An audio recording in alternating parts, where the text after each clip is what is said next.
نحمده ونصلي على رسوله الكريم. دا ټول څوره درانه میلمانه راغلي دي او خان صاحب راغلی دی، څوره دي ټول ته هرکلی یم، خوش آمدید یم او شکریان درکوم ټولو. الیکشن ورځې دي، ټول خلک لګیا دي الیکشن کمپین کوي. ټولو خلکو سوچ هم دا دی که موږ تاسو داسې مشر راشي چې هغه د علاقې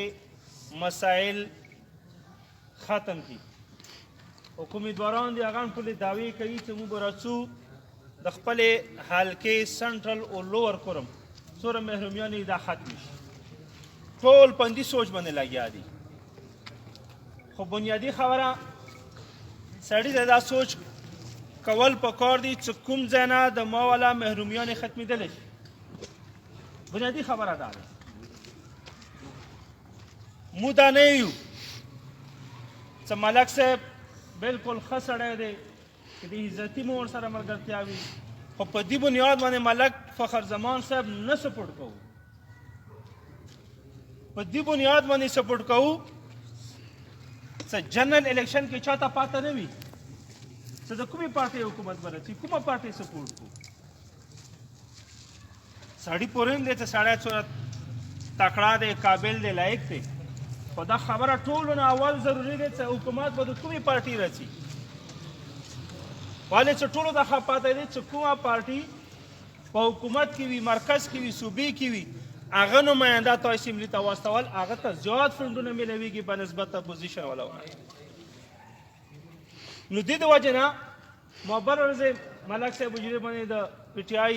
ګرینډ ورکر کنونشن و، هغه کې من دا خبره وکړه چې تیرې الیکشن کې موږ ته پی ټي آی راکړه د 2019 کوم الیکشن و د صوبایي اسمبلي د زمشده اضلاع والا، هغه کې موږ چې چا پی ټي آی ټکټ شاته میلو ما سپورټ کړی دی. ډېرو خلکو ورته ویل چې دا ما سپورټ کوه، خو موږ سپورټ په دې د وجې نه کړ که دا لاړ شي اسمبلي ته. ګوره د 10 ساله ترقیاتي پروګرام دی، دې کې څومره فنډ موږ تاسو ته راځي، خو چونکې موږ تاسو نماینده نشته په صوبایي اسمبلي کې، په قومي اسمبلي کې، دې د وجې نه ټول فنډ بل طرف ته لاړ شي. موږ تاسو ایم پی یو جوړ دی، ملایانو پسې خبرې نه کوو، ښه خال دي، خو موږ تاسو والا یو ایم پی یو جوړ دی، د هغه ریزلټ وکړو. بیا موږ تاسو نه پی کې 109 پاسه اپر کورونه مې اقبال جوړ دی، د هغه فنډ وکړو، څو کارونه زیات کوي. نو دې د وجې نه ملک صاحب موږ سپورټ کوو صرف دې د وجې نه چې چونکې په مرکز کې د پاکستان تحریک انصاف حکومت دی او پاکستان تحریک انصاف ملک فخر زمان خان ته ټکټ ورکړ. که چیرې دا جوړ شي د انشاءالله د موږ تاسو ټولو محرومیانو کې کمه راتللی شي انشاءالله. نو دې د وجې نه زه کې به اکثریت بنګاخ قومونه ناست دي، موږ سره مسوزین شته، زه خپله شیرزي قوم نه تعلق لرم، منګال به وي، مقبل به وي، جدران به وي، خروټي به وي، ټول وي. خو زه خصوصا چونکې دا غونډه د بنګاخو ځای باندې دی، زه تاسو ته یم انشاءالله دې سټیج نه زه تاسو ته دا په ریکارډ خبره کوم چې پوره سنټرل کورم څمکني، مسوزي، علي شیرزي، زه مشته به په نمبر 1 ټول نه غټ وټ انشاءالله ملک صاحب ته میلوي. خبره په ریکارډ باندې کوم انشاءالله. خو تاسو ته سوال کوم ته موږ دا نه دی کتلی چې دا بانګاخ دی، دا چوک دی، سړي ته کسو پارټي ته کسو. نو تاسو ته مو بانګاخو دا سوال دی، عرض دی،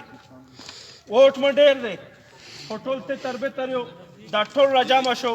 داسې ایمانداري سره خان صاحب ته مله فخر زمان ته ووټ ورکړو انشاءالله چې موږ ته وګټو، سنټرل کورم وګټو چې تاسو بیه کو بده خبره دی. بیا نو دې د وجې نه ټول ښه ایمانداري سره چا ووټ دی، هغه ووټ کې دی 18 سال نه پاسه دی، شناختي کارډ یې جوړ دی، بوډا دی، زنانه دي، موږ تاسو خویندې میندې دي، د ټول اتفاق سره وباسو. دا د موږ تاسو صرف لغونې مزال به وي، لږ تکلیف دی، خو دا د ټولو محرومیانو ختمېدل دي موږ تاسو. او الله دې نه وکړي که موږ تاسو دا مقام ضایع کړه نو بیا واورو چې کله همداسې مقام موږ تاسو ته نه میلویږي، همداسې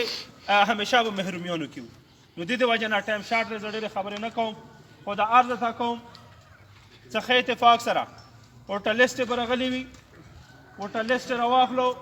که نوي شناختي کارت نمبر 8300 8300 باندې میسج کو تا ته خپل پولیس سټیشن وښیي چې تا دې ځای باندې ووټ دی نو اوس ځانه څومره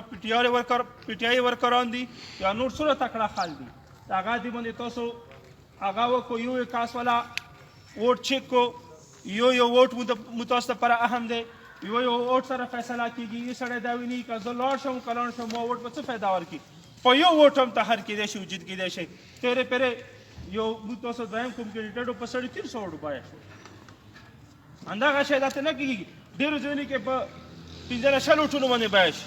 په 15 ووټونو باندې خال بیه شوي دي نو دې د وجې نه سړی دا نه وي څرنګه یې هغه وکړه چې هر سړی وي که زه ونه چوم څه ما ورکې پاته نه لګېږي نو دا کیسه ونه کړو موږ دپاره یو ووټ اهم دی ټول ښه ایمانداري سره څرنګه ویلو چې دې کې کوم کسان دي پېښور کوهاټ او نور هغو کې دي انشاءالله موږ خپله کوهاټ کې دا اورکزي ډېر آباد دي دغو ته به انشاءالله موږ پیل نه ترتیب جوړ کړی وي چې کوهاټ پېښور دا نور علاقې دي 18 تاریخ باندې لوړ شي انشاءالله څه دا دوره ټول عمر ځان ته بندوبستونه کوی شو زه دا خبران کوم څه دا مه وایئ چې موږ ته ټیکا لاوه چې دا ټول عمر ځان دپاره څو دا ټول عمر خپلو کارونو دپاره څو دا نه مو تاسو خپل کار دی خپل کار دپاره لوړ شو په خپلې خرچې خپل ټرانسپورټ باندې 18 تاریخ باندې ځان ورسوي ٹھیک دی انشاءالله ټولو یو ځل بیا شکریه مهرباني مننه